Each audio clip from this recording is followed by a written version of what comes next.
감사합니다. 우리 고백하겠습니다. 우리는 하나님이 기뻐하시는 교회, 성도가 행복한 교회입니다.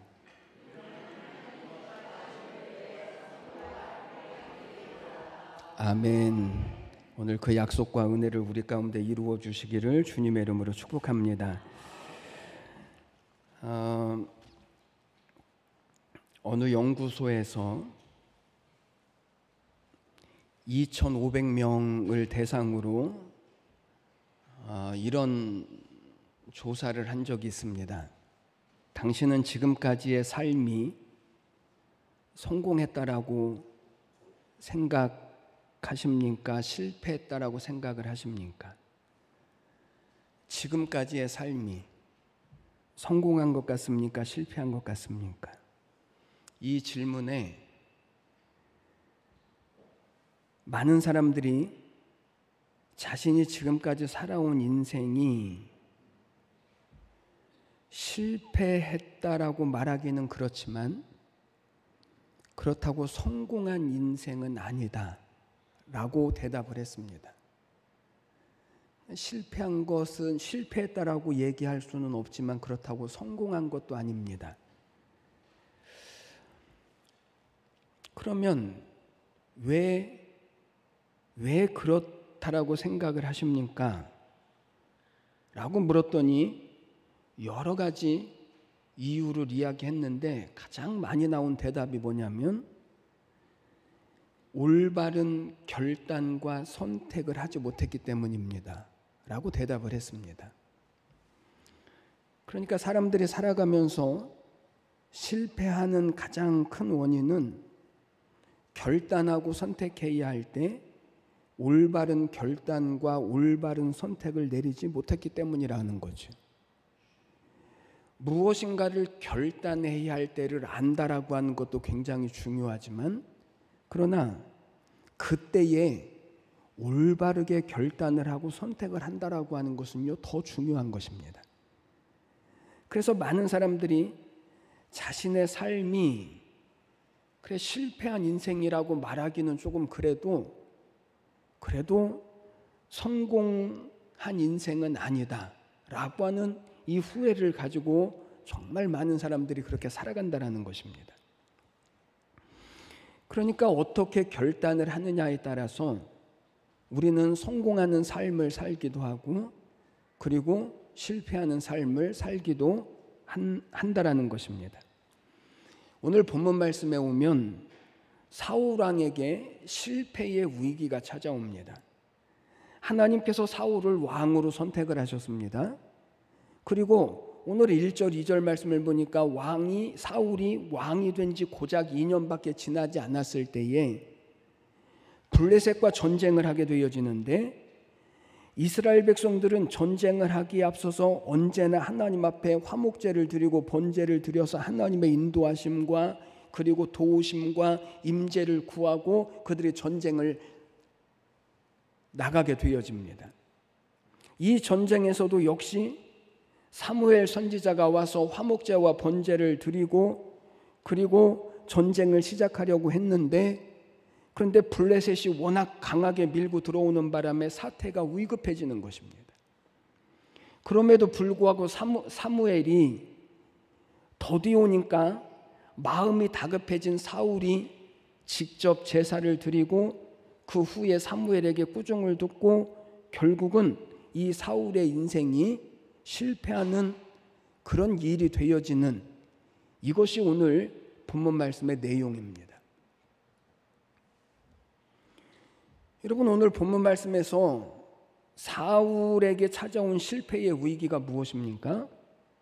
제사장이 드려야 할 제사를 왕이 드렸다라고 하는 데 있습니다. 저는 한동안 이것이 이해가 되질 않았습니다. 오늘 우리식으로 말하자면 예배를 드리고 책망을 받고 버림을 받았다라고 하는 거거든요. 도대체 왜일까요? 예배를 드렸음에도 불구하고 책망을 받고 버림을 받을 수밖에 없었던 이유. 여러분 사울이 여기서 아주 중요한 신학적인 실수를 합니다. 신학적인 실수. 이 신학적인 실수가 무엇을 만들어내냐면 신앙의 실수를 만들어냅니다. 여기 사울이 범했던 신학적 실수가 무엇인가 하면 첫 번째는 제사나 예배의 본질은 하나님의 말씀과 뜻에 순종한다라고 하는 믿음의 표현입니다. 그렇죠? 제사의 본질, 예배의 본질은 하나님의 말씀과 하나님의 뜻에 내가 기꺼이 순종한다라고 하는 믿음의 표입니다. 그런데 사울은 이 하나님 앞에 드리는 제사를 무엇으로 사용을 하냐면 전쟁에서 승리하기 위한 방법으로 사용을 하는 것입니다. 무엇이 틀렸습니까? 예배의 본질이 변질되어진 것입니다. 그러니까 어떻게 해서든지 제사만 드리면 된다라고 생각을 하고 사울은 자기가 직접 그 제사를 드린 것입니다. 두 번째, 사울이 범했던 또 한 가지 잘못이 있습니다. 그것은 제사장이 아닌 사울이 직접 번제와 화목제를 드렸다라고 하는 것입니다. 여러분, 신명기 17장에 가서 보면 왕에 대한 규정이 나오는데 왕과 제사장의 역할이 다르고 그래서 아무나 하나님 앞에 제사를 드릴 수 없다라고 규정이 되어져 있습니다. 여러분, 오늘 얘기가 나왔으니까 오늘날 목회자가 없는 예배 모임이 늘어나고 있습니다. 목회자가 없는 예배 모임, 목회자가 없는 교회. 성도들이 모여서 돌아가면서 예배를 인도하고 성도들이 돌아가면서 설교도 합니다. 왜 그렇게 하냐 물어봤더니 베드로전서 2장 9절에서 11절 말씀, 오직 너희는 택하신 족속이요 왕 같은 제사장이요. 우리가 가지고 있는 신앙의 한 가지 가장 중요한 것, 우리는 왕 같은 제사장이라는 것입니다. 맞습니다. 그래서 그 사람들은 우리가 제사장, 우리가 영적 제사장입니다. 우리가 왕 같은 제사장입니다. 그러니 누구든지 예배할 수 있습니다. 그러나 그 사람들이 한 가지 생각하지 못하는 것이 있습니다. 여러분, 여기 제사장이라고 하는 말은 예배자라고 하는 의미를 가지고 있지, 이것이 예배의 집례자라고 하는 의미를 가지고 있는 것은 아닙니다.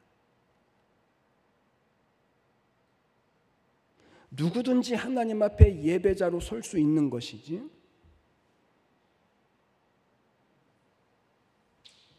누구든지 예배의 집례자라고 하는 말과는 다른 것입니다. 그러면 앞에 왕 같은이라고 하는 것은 어떻게 표현을 할까요?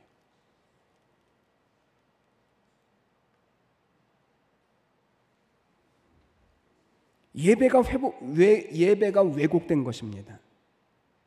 사실 이 사람들이 목회자 없는 교회를 만들고 목회자가 없는 예배를 만드는 이유는 목회자가 마음에 안 들어서 그렇습니다. 그래서 예배의 질서를 무너뜨리는 것입니다. 여러분, 이것이 오늘 사울에게 찾아온 위기죠. 그리고 오늘날 이것이 교회와 하나님의 백성들에게 찾아오는 위기이기도 합니다. 그래서 오늘 이 말씀을 통해서 오늘 우리의 신앙 가운데 이 위기, 내가 혹시 이 신앙의 위기 가운데 있진 않은지 오늘 말씀을 통해서 우리가 발견하시고, 그래서 우리의 모든 위기의 자리, 선택할 수 있는 자리, 이 자리에 오늘 하나님께서 우리에게 약속해 주신 은혜와 구원과 복을 저는 믿음으로 우리 모두가 다 이루어 가시기를 주님의 이름으로 축원해 드립니다.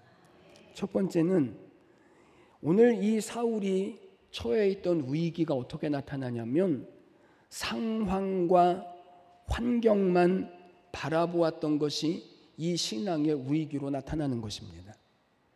5절 말씀을 보니까 이렇게 말씀합니다. 블레셋 사람들이 이스라엘과 싸우려고 모였는데 병거가 3만이요 마병이 6,000명이요 백성은 해변에 모래같이 많더라. 그들이 올라와 베데아웬 동쪽 믹마스에 진 치매 이렇게 말씀하죠. 여러분 지금 보십시오. 사울은 상황과 환경을 아주 정확하게 파악을 했습니다. 지금 이스라엘을 쳐들어온 블레셋 상황이 어떻다고요? 지금으로 말하자면 탱크가 3만 대요, 장갑차가 6천 대요, 그리고 군인들은 해변에 모래알처럼 많았다라는 것입니다. 그런데 이에 비해서 이스라엘은 어떻죠? 6절과 7절 말씀을 보니까 이 블레셋 사람들을 보고 위급해하고 절박해서 숨고 도망가고 흩어지기 시작하는 것입니다. 여러분 지금 사울은 이 전쟁의 상황을 정확하게 판단을 했습니다. 파악을 했습니다.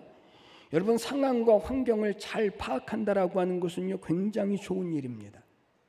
그런데 상황에 집착하지는 말아야 합니다. 환경에 빠지지는 말아야 합니다. 왜 그렇죠? 사람이 환경에 빠지고 상황에 집착하게 되어지면 오늘 이스라엘 백성들처럼 두려움에 빠지게 되어지고 결국은 그들이 무엇을 잊어버리냐면 하나님이 함께 하신다라고 하는 사실을 잊어버리는 것입니다. 그래서 사울이 상황을 잘 판단했음에도 불구하고 그가 어떤 결정을 내리냐면 잘못된 결정을 내리는 것입니다. 여러분 지금 이스라엘이 처해 있는 이 상황은요 엄청난 것입니다. 감히 싸울 만한 엄두도 내지 못할 만큼 겁먹게 할 만한 그런 상황이 분명합니다. 여러분 마귀가 우리에게 주는 상황은요 늘 이렇습니다.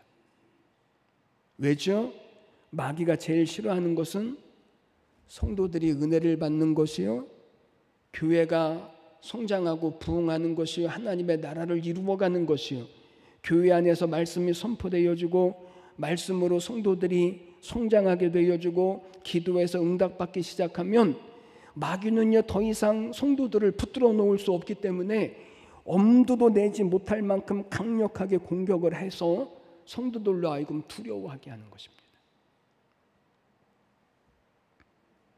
그래서 이스라엘 백성들을 보십시오. 그들이 이 상황에서 한 일이 뭐라고요? 6절과 7절 말씀. 이스라엘 사람들이 위급함을 보고 절박하여서 굴과 수풀과 바위 틈과 은밀한 곳과 웅덩이에 숨으며 어떤 사람들은 요단을 건너서 갓과 길르한 땅으로 가되, 그리고 마지막 절에 그를 쫓는 모든 백성들은 떨더라. 두려워하는 것입니다. 아니 상황이 이렇게 위급해지면 이스라엘 백성들이 더 모여서 연합해야 하고 하나님의 도우심을 구해야 하는 것 아닙니까? 지금까지 얼마나 수없이 하나님의 도우심을 경험해 봤습니까? 하나님이 함께 하시는 것을 얼마나 많이 보았습니까? 그런데 굴과 수풀과 바위 틈에 숨습니다. 도망가기에 바쁜 것입니다. 두려워서 어찌할 바를 알지 못하는 것입니다.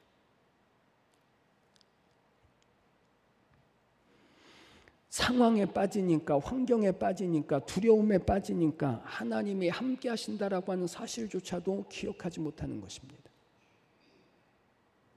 여러분 상황 때문에 하나님 잊어버리지 마십시오. 환경 때문에 하나님 잊어버리지 마십시오. 이게 진짜 위기입니다. 하나님을 잊어버리는 것이 위기입니다. 전쟁의 승패는 상황에 있는 것이 아니라 하나님께 있습니다. 하나님께. 사사기를 보니까 이와 똑같은 상황이 처한 적이 있습니다. 기드온이 사사로 있을 때에 미디안 군사 18만 5천 명이 예루살렘을 공격하게 되어지죠. 그때 이스라엘 백성들은 고작 3만 2천 명밖에는 모이질 않았습니다. 그런데 기드온이 사울과 다른 점이 무엇입니까? 사울은 이 상황에 빠진 나머지 하나님을 잊어버렸는데 그런데 기도는 이 상황에 빠지지 않고 하나님께 집중하는 것입니다. 하나님의 말씀에 집중하는 것입니다. 그리고 하나님의 말씀대로 32,000명 중에서 두려워서 떠는 자들 22,000명을 돌려보냅니다. 그리고 남은 10,000명 가운데서도 무릎을 꿇고 물을 먹는 7,900명을 돌려보내고 이 300명만 데리고 전쟁하라고 말씀하시는 하나님의 말씀을 붙들고 전쟁터로 나가는 것입니다. 하나님의 말씀대로 순종하니까 이 300명의 용사를 가지고 18만 5천 명에 달하는 미디아 군사들을 넉넉히 이기는 것입니다. 여러분, 성공과 실패는 상황에 있지 않습니다.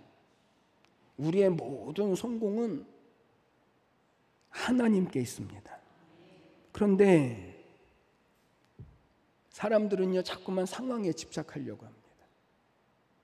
환경에 집착하려고 합니다. 그래서 두려워합니다.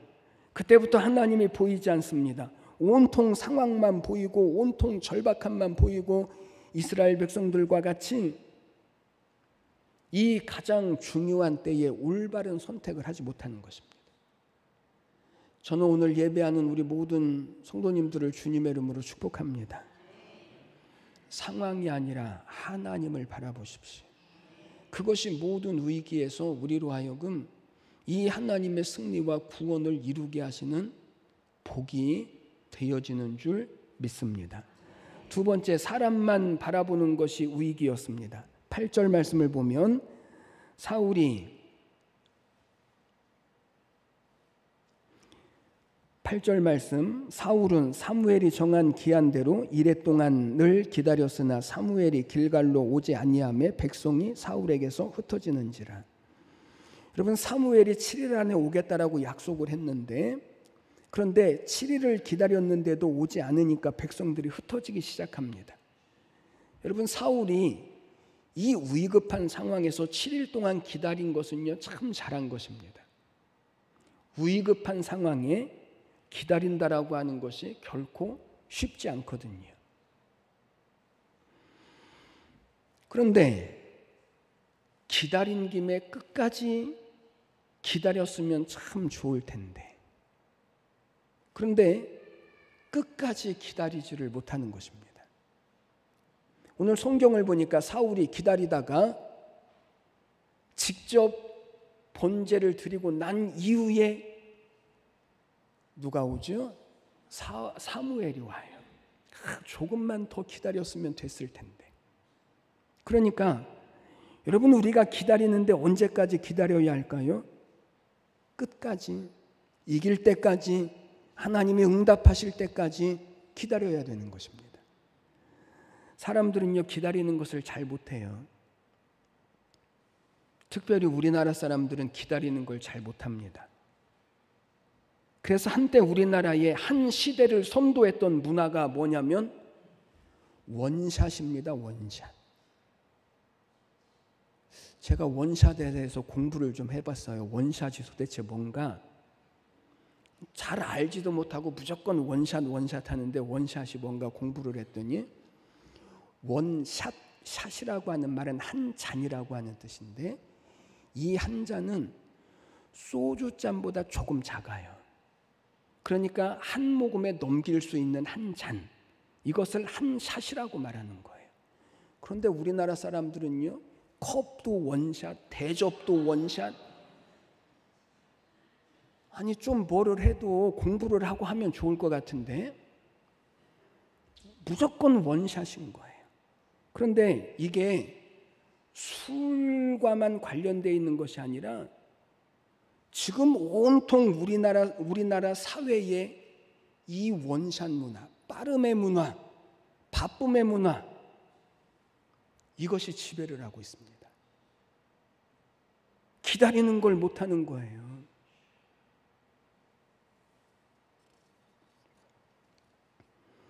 여러분 보십시오. 지금 사울의 위기가 바로 이것입니다. 만약 7일 만에 사무엘이 오겠다라고 했다면, 아니 7일까지 완전히 기다리면 되는데, 아니, 지금 사무엘이 있는 곳이 멀지도 않거든요. 기다리는 시간까지 오지 않았으면 사람을 보내보면 되고, 어디쯤 왔는지 확인하면 되고, 다른 변동사항이 있는지 확인하면 되는데, 아니 그렇지 않으면 하나님 앞에 기도라도 해봐야 되는데, 그런데 사울의 실수가 뭐죠? 사무엘이라고 하는 이 사람에게만 집착한 나머지 이 역사를 이루어 가시는 하나님을 사무엘은 보지 못하는 것입니다. 여러분, 오늘 그리스도인들이 가지고 있는 위기가 바로 여기에 있습니다. 여러분, 우리의 삶에 어떻게 해야 하는지 분별이 가지 않을 때, 우리의 눈앞에 닥친 상황이 너무나 절박하고 엄청나서 어찌할 바를 알지 못할 때, 오늘 우리가 해야 할 일이 있습니다. 이 모든 역사를 주관하시는 하나님을 바라보는 것입니다. 하나님을 의지하는 것입니다. 만약에 사울이 사무엘이 아니라 사무엘을 통해서 역사하셨던 하나님을 의지했다면, 눈에 보이는 블레셋 군대보다 하나님을 더 중요하게 여겼다면, 아마 사울은 이런 실수를 범하지 않았을 것입니다. 여러분, 우리가 하나님을 의지하는데 가장 큰 적이 무엇인지 아십니까? 만약입니다. 만약. 오늘 사무엘이 변명하는 게 뭐죠? 7일 동안에 사울이 변명하는 게 뭐죠? 7일 동안에 사울이 온다고 했는데 오지도 않고, 백성들은 두려워서 흩어지기 시작했고, 만약에 블레셋이 쳐들어오면 우리는 다 멸망할 것입니다. 만약입니다. 만약.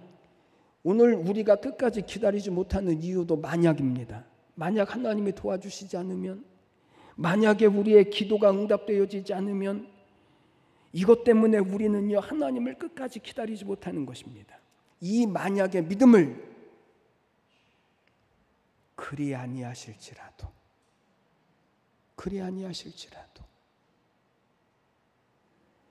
이 믿음으로 바꾼 사람이 있죠. 사랑하는 여러분, 오늘 우리가 다 이 믿음을 가지시기를 주님의 이름으로 축복합니다. 하나님을 의지하면 하나님은요, 절대로 우리를 실패하도록 내버려 두시지 않으실 것이기 때문에 그렇습니다. 사람이 아니라 하나님을 의지하는 믿음 가지시기를 주님의 이름으로 축원해 드립니다. 세 번째, 자신의 생각에 집착하는 것이 위기였습니다. 12절 말씀. 이에 내가 이르기를 블레셋 사람은 나를 치러 길갈로 내려오겠거늘 내가 여호와께 은혜를 간구하지 못하였다 하고 부득이하여 번제를 드렸나이다. 여러분, 지금 사울이 하는 말을 잘 보십시오. 여기 사울이 뭐라고 말하냐면, 내가 이르기를, 내가 부득이하여서. 여러분, 지금 사울은 뭐라고 말하냐면, 내 생각에, 내 판단에, 그리고 내 감정을 따라서 부득이하게 할 수 없이 내가 이 결정을 내렸다라는 것입니다. 아니, 무엇인가를 결정을 내릴 때 하나님의 말씀이 근거가 되어지고 하나님의 약속이 근거가 되어져서 결정을 하는 것이 아니라, 상황을 보고 환경을 보고 내 생각과 내 판단이 근거가 되어져서 지금 사울은 결정을 내린 것이 사울에게 위기였다는 거예요. 그런데 여러분 보십시오. 사울이 고민을 안 했을까요?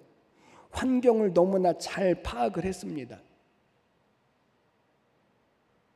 생각도 많이 했을 것입니다. 고민도 많이 했을 것입니다. 그리고 선택을 한 것입니다. 그런데 사울이 자기의 생각과 자기의 감정대로 선택해서 한 일이 뭐죠? 하나님께서 금하신 일을 저지르는 것입니다. 불순종하는 것입니다. 여러분, 내 생각과 내 고집으로 우리가 할 수 있는 것이요, 선한 일이 별로 없습니다. 거의 불순종이죠. 하나님은 뭐라고 말씀하시죠?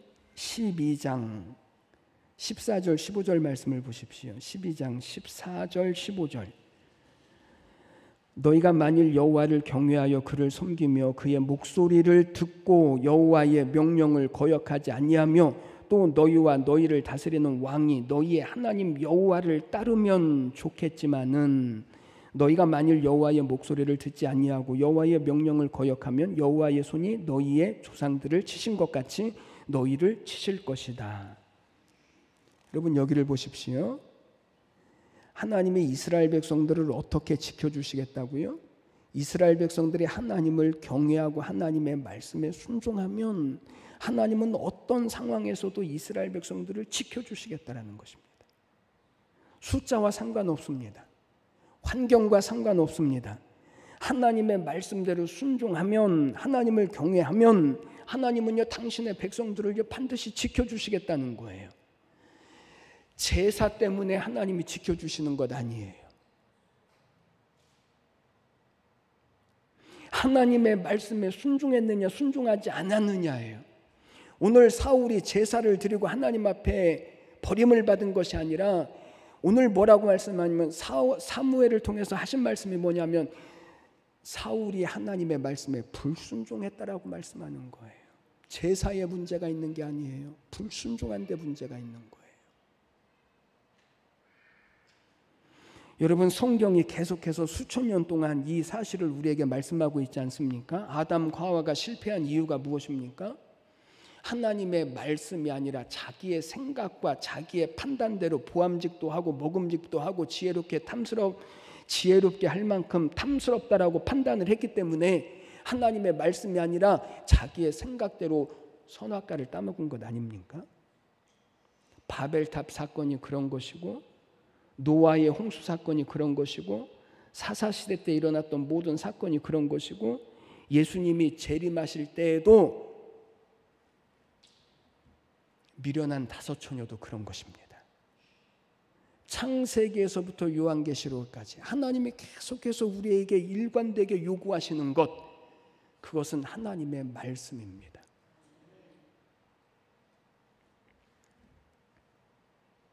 여러분 신앙이 무엇입니까? 신앙은 내 생각과 감정이 아니라 하나님의 말씀과 약속을 붙들고 살아가는 것입니다. 시작.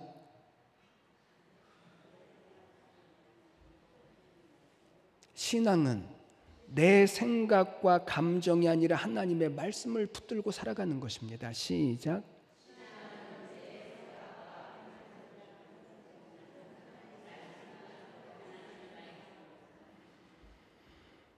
내 생각으로 살아가는 것 아니고 내 판단으로 살아가는 것 아니고 하나님의 말씀대로 살아가는 것이 신앙인 것입니다.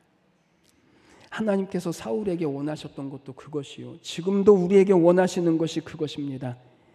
백성들이 흩어질지라도 사울만큼은 하나님의 말씀을 붙들고 그 자리에 남아있어서, 사무엘이 더디어질지라도 하나님의 약속을 붙들고 남아있어서 하나님의 뜻이 이루어지기를 원했던 그것이 하나님이 요구하시는 것 아니었습니까? 그런데 결국은 자기 생각대로 어쩔 수 없어서 불순종하고 부득이하여서 불순종하고 실패하죠. 여러분 사울이 왕이 된 지 2년 만에 하나님 앞에 버림을 받아요. 사울은요 신앙이 무엇인지를 몰랐습니다. 신학이 틀리니까 신앙이 틀려지는 것입니다. 신앙은 윤리도덕이 아닙니다. 종교적인 행위도 아닙니다. 신앙은 부득이한 때라도 하나님의 말씀을 붙들고 살아내는 것입니다. 거기에 하나님의 구원이 있습니다. 거기에 하나님의 능력이 있습니다. 여러분 오늘 우리가 살아가는 모든 삶의 자리들마다 위기가 있습니다. 직장도, 때로는 물질도, 때로는 우리의 건강도.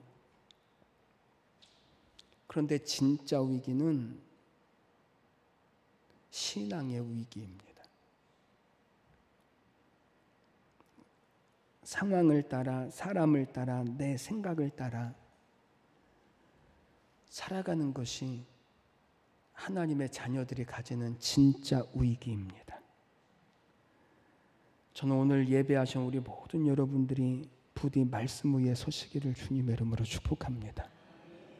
하나님의 말씀 붙드시고, 그래서 세상의 어떠한 위기의 자리에서도 이기게 하시고 승리하게 하시고 복되게 하시는 이 하나님의 약속을 저는 우리 모두가 이루어 가셔서 주의 영광을 나타내시는 통로가 다 되시기를 주님의 이름으로 축원해 드립니다. 기도드리겠습니다. 하나님 아버지, 은혜와 사랑을 감사합니다. 사울이 위기를 경험합니다. 그 위기의 때에 신앙의 올바른 선택을 잊어버리고 상황을 따라, 사람을 따라, 자기 생각을 따라 하나님 위기에서 넘어지는 자가 되어지고 맙니다. 하나님, 오늘 우리에게도 하나님이 요구하셨던 하나님의 신앙, 이 믿음, 그래서 우리가 선택해야 할 이 모든 삶의 자리에서 하나님 올바른 선택을 하게 하여 주시옵시고, 그래서 우리의 모든 삶의 구원자가 되시고 복이 되시는 이 하나님의 약속을 이루어가는 우리 모두가 다 되게 하여 주시옵소서. 감사드리며 예수님의 이름으로 기도드리옵나이다. 아멘.